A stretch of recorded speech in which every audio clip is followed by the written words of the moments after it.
সদী ভক্ত মণ্ডলী, শ্রীগুরু মহিমা কি বলবো। শাস্ত্র বলেছেন, একবার এক শ্রী গুরুদেব শিষ্যকে পরীক্ষা করবার জন্য ডেকে বললেন, দেখো আগামী 2 মাসের মধ্যে আমার ভিতরে গলিত কুষ্ঠ দেখা দিবে, এবং আমি জানি এটা আমার প্রারব্ধের কুষ্ঠ, এটা সারবে না। আর যার গায়ে কুষ্ঠাদি আসে সে ভগবত সেবার অধিকার বঞ্চিত হয়, সে আর ভগবত সেবা করতে পারবে না। তাই আমি কাশীতে গিয়ে জীবনটা কাটাবো সিদ্ধান্ত নিয়েছি। আমার এই গলিত কুষ্ঠ সারবেও না। শিষ্যরা বহু বলল, প্রভু জীবন দিয়ে হোক, যে কোনো প্রচেষ্টা হোক, সারবে না। বললেন, এটা প্রারব্ধ, সারবে না।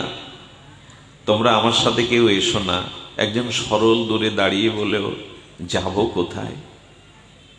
তোমার চরণ ছাড়া তো যাওয়ার কোনো জায়গা নেই। তুমি যদি চরণে না রাখো, যাওয়ার তো কোনো জায়গা নেই। তোমার চরণ ছাড়া তো প্রভু কোনো আশ্রয় নেই।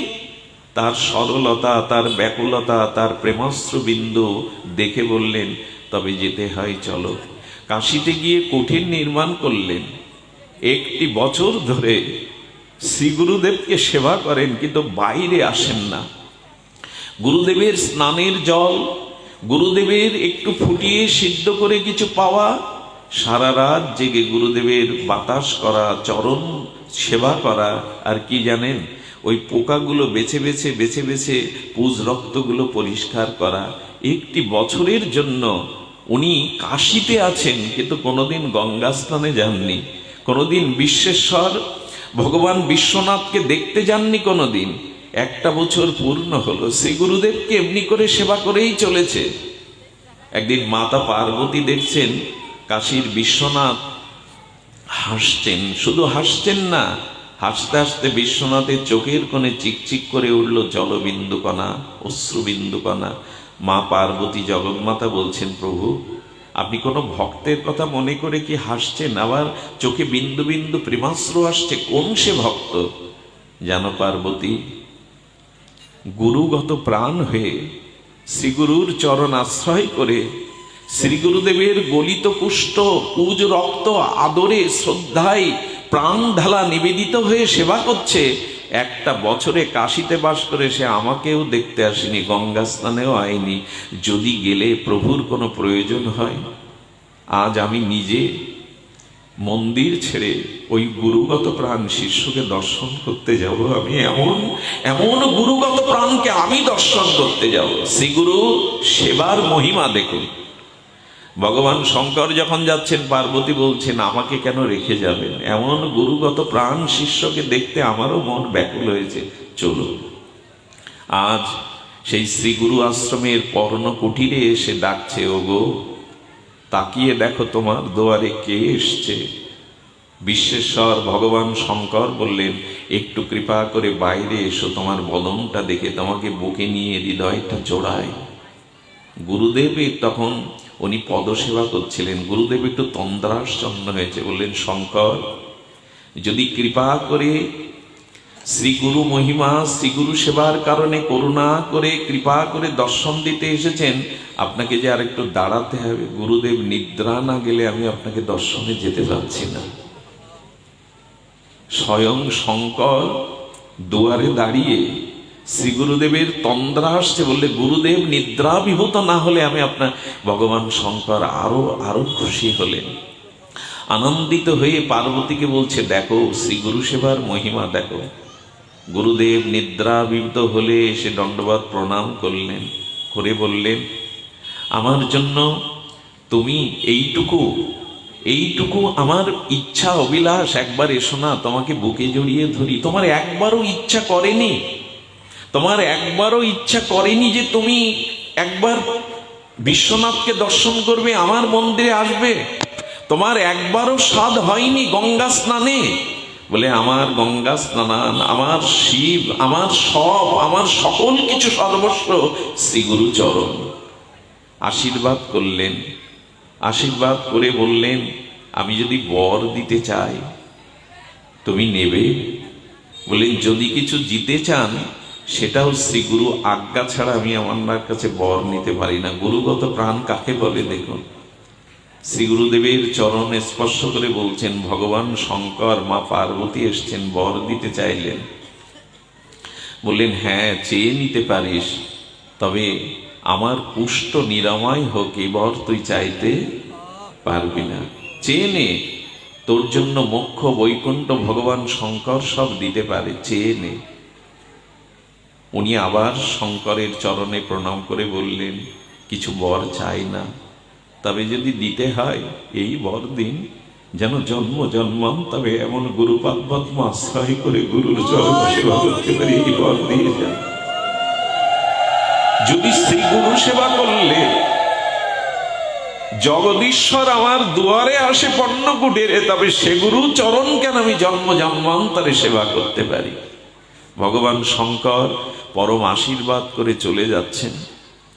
সঙ্গে সঙ্গে ওগুলো বৈকুণ্ঠ অধিপতি বিলাসমূর্তি শ্রীমান নারায়ণ এসে বলছেন, শঙ্কর আমারও মন চেয়েছে এমন গুরুত্বগত প্রাণকে আমি একবার দেখে আসি। দেখুন, গুরু চরণে যদি রতিমতি থাকে, ভগবান শঙ্কর ভগবান নারায়ণও তার প্রতি প্রসন্ন হন।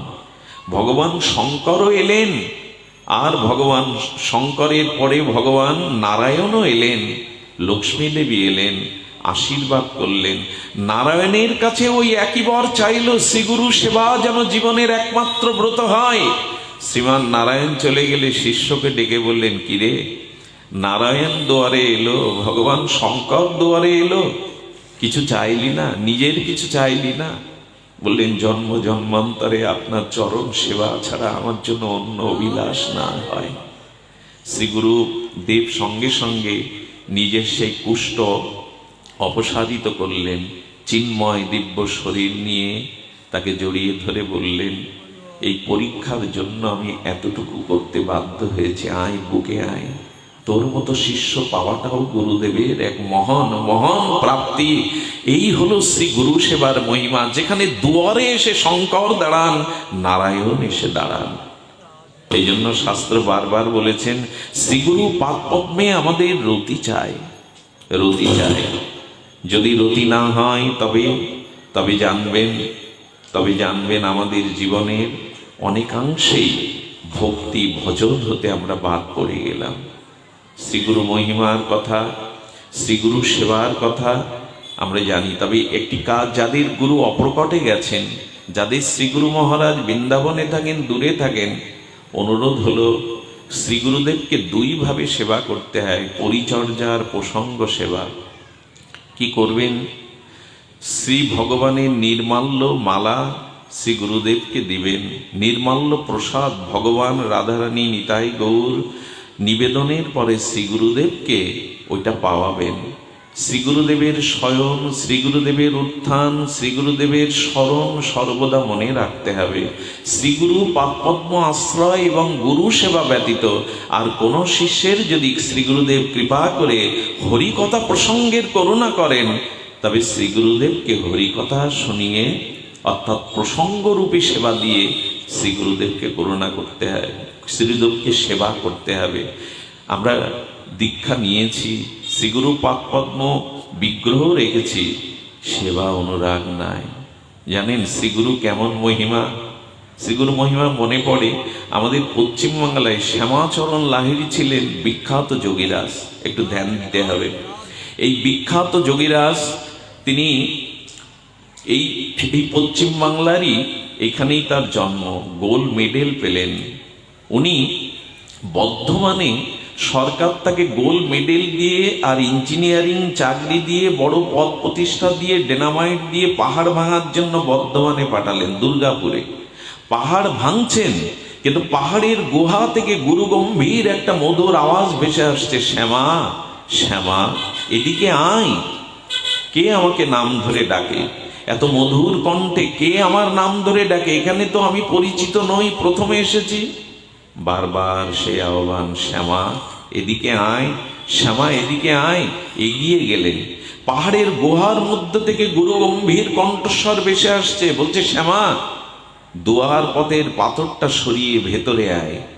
মৃদু মৃদু পায়ে উনি ভেতরে গেলেন, গিয়ে দেখলেন একটি প্রদীপ প্রজ্বলন করা, তেজদীপ্ত একজন মহান আচার্য বসে আছেন, সামনে আরেকটি খালি আসন পাতা। শ্যামা আমাকে চিনতে পেরেছিস? কে আপনি? আমার নাম ধরেও বা কেন ডাকছেন? আমি তো আপনাকে কখনো দেখিনি, চিনি না। শ্যামা, আমাকে স্পর্শ কর। যেই স্পর্শ করেছে, শ্রীগুরু মহিমায় তিনি দেখলেন ইনি ছিলেন ওনার পূর্বজন্মের গুরুদেব। গুরু আর শিষ্য সামনাসামনি বসে আর ভজন সাধন করতে করতে কালের নিয়মে শিষ্য বিদায় নেয়, মৃত্যুবরণ করে। তাই গুরুদেব আজও বসে আছে আসন পেতে, কবে আবার আসবি, কবে আবার তোকে কৃপা করে গোবিন্দের চরণে, রাধারানীর চরণে পৌঁছে দেব। তাই আজও অপেক্ষা করে আসি, কবে তুই আসবি। ওই আসনে বস, ওটা তোরই আসন। আর চাকরি করা হয়নি, আর সংসারে ফেরা হয়নি। শ্রীগুরু পাদপদ্মে তিনি চিরদিনের মতো আশ্রয় নিলেন। এই জন্য চক্ষু দান দিলা যেই, জন্মে জন্মে প্রভু সেই। পিতা মাতা জন্ম জন্ম, স্ত্রী পুত্র কুটুম্ব সজ্জন জন্ম জন্ম আমার নয়, কিন্তু শ্রী গুরুদেবই আমার জন্ম জন্মান্তরে। শ্রীগুরু মহিমা, তিনি অপেক্ষা করবেন, হাত ধরে পার করে দেবেন তিনি। ঠাকুর মশাইয়ের জীবনে দেখা গেল ছিল ঠাকুর নরোত্তম। আপনারা জানেন এই মহাত্মা নিজেই আর নিত্যানন্দ আবেশ প্রেমমূর্তি ভক্তির মহারাজ শ্রীধাম বৃন্দাবনে গেলেন। শ্রীধাম বৃন্দাবনে শ্রীগুরু পাদপদ্মের আশ্রয়ের ব্যাকুলতা নিয়ে বৃন্দাবনে গেলেন। নির্দিষ্ট গুরু ছিলেন, আপনারা জানেন, লোকনাথ গোস্বামী। লোকনাথ গোস্বামী বলেন বিরক্তি প্রধান ছিলেন, কাউকে শিষ্য করবেন না এই প্রতিজ্ঞা ছিল।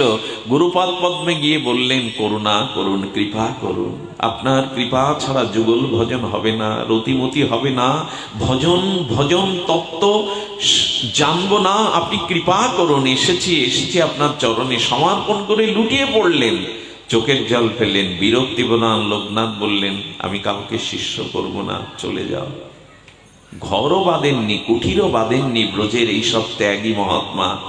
রূপ সনাতনের আগে গিয়েছিলেন লোকনাথ গোস্বামী। তিনি যখন ফিরিয়ে দিলেন তখন ঠাকুর নরোত্তম চিন্তা করলেন, গুরুদেব ফিরিয়ে দিলে কে হবে, শ্রীগুরু চরণ ছাড়া তো আর কোনো উপায় নেই। তখন তিনি কি করলেন জানেন? তিনি চিন্তা করলেন সেবা চাই, কাউকে জয় করতে গেলে সেবা করতে হবে, প্রাণ ঢালা অকৃত্রিম সেবা। এই সেবাটা থেকে আমরা দূরে আছি, বঞ্চিত আছি। এই জন্য গুরুকরণ করেও যদি শ্রী গুরু সেবা না হয় তাহলে শিষ্যের ফলবতী হয় না, প্রেম ভক্তি ফলবতী হতে বিলম্ব হয়ে যায় জন্ম জন্মান্তরে। রাজপুত্র নরোত্তম তিনি ঝুড়ি কোদাল নিয়ে, তৎকালীন বৃন্দাবনে তো কুঠির নির্মাণ ছিল না, আর জঙ্গলের ঝোপঝাড়ে মলমূত্র ত্যাগ করতেন রাত 2টোর সময় উঠে। আপনাদের জানা কথা, আজকে রাজপুত্র নরোত্তম এই নিচ সেবা করতে লাগলো। গুরুদেব মলমূত্র কেটে মলমূত্র ত্যাগ করে চলে যান, উনি সেই মলমূত্র পরিষ্কার করে জায়গাটা ঝাড়ু দিয়ে রাখেন, গুরুদেবের আসবার পথটা মসৃণ করে রাখেন ঝাড়ু দিয়ে। আর মাঝে মাঝে ওই ঝাড়ুটা বুকে নিয়ে কাঁদেন, ওরে ব্রজধূলি, তার চরণ ধুলি তুই অঙ্গে মারতে পারলি, আমার কৃপা হলো না, আমার করুণা হলো। চিন্তা করতে পারে রাজপুত্র নরোত্তম শ্রী গুরুদেবের নিচ সেবা করছেন, মলমূত্র কাটছেন, কাউকে না জানিয়ে। কৃপা এমনি হয় গো, প্রেম ভক্তি এমনি হয়। যখন ওইভাবে কাটছেন, লোকনাথ গোস্বামী বললেন, আমার অজান্তে আমাকে অপরাধী করছে কে? এই নিচ সেবাটা করে আমাকে কে অপরাধী করছে, আমাকে দেখতে হবে। সেদিন অনেক পূর্বে উঠে উনি আড়ালে দেখছেন কে এই কাজ করে। দেখছেন রাজপুত্র নরোত্তম মলমূত্র কেটে আর চোখের জলে ওই ধুলায় গড়াগড়ছে, গুরুদেবের যে পথ দিয়ে গতাগতি ওখানেই গড়াগড়ি করছে। শুধু ভক্তগণ ছুটে গেলেন, নরোত্তম, নরোত্তম, তুমি রাজপুত্র হয়ে আজ এই নিচ সেবা করছো। চরণে লুটিয়ে পড়লেন, প্রভু আপনার কৃপা ছাড়া তো ভজন হবে না, আপনার কৃপা ছাড়া তো ব্রজ রতিমতি রাধারানীর চরণ কৈকার্য পাবো না, কৃপা করুন। আয় আয় নরোত্তম, তোর হবে, তোকেই আমি শিষ্য করব, প্রতিজ্ঞা করেছিলাম কিন্তু তোকেই শিষ্য করব। করুণা করলেন, কৃপা করলেন, সেবা চাই, প্রাণ ঢালা ব্যাকুলতা নিয়ে সেবা চায়। শ্রীগুরু মহিমা যার চিত্তে সর্বদা জাগরুক আছে, তিনি এই ভক্তিপথে স্খলন হতে পারেন না, পতন হতে পারেন না। পথ তো ধরে রাখেন তিনি, পথ তো তিনিই ধরে রাখেন। অন্ধের যষ্টির মতো শ্রী গুরু মহারাজই আমাদের পথ দেখান। তাই গুরুতত্ত্ব মহামহিমান্বিত। শ্রীগুরু আশ্রয় ব্যতীত, শ্রীগুরু চরণ সেবা ব্যতীত আজও কারো কখনো, দেখুন গুরুতত্ত্বটা সর্বধর্মের মধ্যেই আছে, শ্রীগুরু আশ্রয় তত্ত্ব সর্ব সম্প্রদায়ের মধ্যে আছে। গুরুতত্ত্বে কোনো ভেদ নাই, শ্রীগুরু মহিমায় কোনো ভেদ নাই। এই জন্য শ্রীগুরু প্রসাদ ব্যতীত গৌর গোবিন্দের প্রেম পাওয়া যাবে না। শ্রীগুরু প্রসাদ ব্যতীত ভব সংসার কেউ পারেরও কাণ্ডারি নাই। এই জন্য শ্রীগুরু চরণ আশ্রয় আমাদের ভাগবতীয় সম্বন্ধ অভিধেয় প্রয়োজনের প্রথম, এটা শ্রীগুরু চরণ সম্বন্ধ তৈরি করা। শ্রী গুরুদেবই নিকুঞ্জ মন্দিরে নিয়ে যাবেন আমাকে, আমাকে হাত ধরে কে পাঠিয়ে দেবেন নিকুঞ্জ মন্দিরে দুয়ারে। দেখুন গুরু শিষ্যর মনোভূমি কেমন। লোকনাথ গোস্বামী মালা পরাচ্ছেন, তার শ্যামসুন্দরের গলে মালা পরাচ্ছেন, কিন্তু মালাটা পরাতে পারছেন না, বারবার মালা বেঁধে যাচ্ছে। মনে মনে কিন্তু মন্দিরে দুয়ার বন্ধ করে মানব সেবায় বিগ্রহকে মালা পরাতে যাচ্ছেন, প্রিয় পরম সুন্দরকে। কেন পাচ্ছেন জানেন? বারবার ব্যর্থ হচ্ছেন, বারবার মালা পরাতে পারছেন না। ঠাকুর নরোত্তম মন্দিরের দুয়ারে পড়েছিল। ঠাকুর নরোত্তম বলে উঠেছে, প্রভু ঠাকুরের মুকুট খোলনি তো মালা পরাবে কি করে, মুকুটটা তো খোলো। চমকে উঠেছেন, আমি মনে মনে বিগ্রহকে মালা পরাচ্ছি, কে বলল, কে জানলো আমার মনের কথা। দুয়ার খুলে দেখে কাঙালের মতো হাত জোড় করে গুরুগত প্রাণ নরোত্তম বসে আছে। প্রভু মালা পরাবেন কি করে, আপনি তো মুকুট খোলেননি। বুকে জড়িয়ে ধরলেন, বুকে জড়িয়ে ধরে বললেন, হ্যাঁ রে, প্রকৃত অর্থে শ্রী গুরুর সাথে শিষ্যের সম্বন্ধটা হলো এই, শ্রী গুরুদেবের মনে মনে যা অনুভূতি, শিষ্যের চিত্তে সেই অনুভূতি জাগরিত হবে যদি গুরুগত প্রাণ হতে পারে। এইখানেই আমাদের ব্যর্থতা, যে আজ শ্রীগুরু করুণা ব্যতীত আমরা প্রেম ভক্তির রাজ্যে এক পাও চলতে পারবো না।